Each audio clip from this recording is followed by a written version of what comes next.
I'm only presented with certain evidence. I don't know the whole story. The attorneys know more than me, the family knows more than me. But from what I have heard over the last 4 days and 5 days total, is that several people failed her.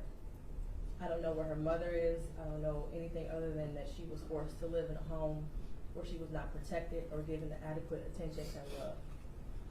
I don't know where her father is. I don't have any mention of him in her life, no presence.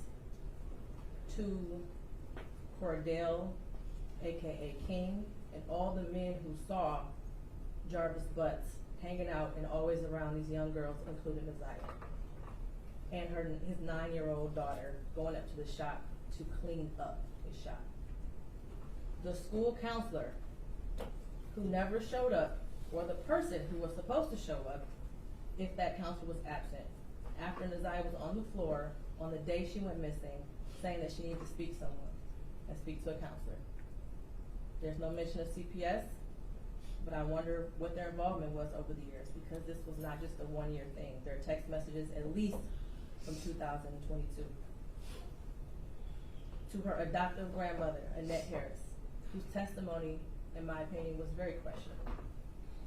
I understand why the people put her on the stand to establish Isaiah's residence and the houses on Bedford and the regular routine, to establish also that Isaiah was not a runaway child, that she was not a bad kid.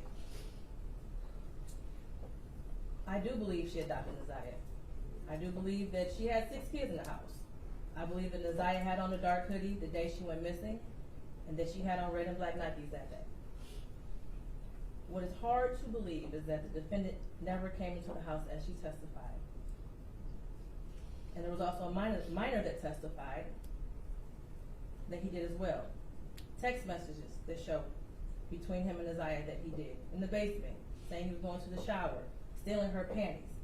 He was always lurking around that house and asking for Janiyah and Zaniyah, from what I know.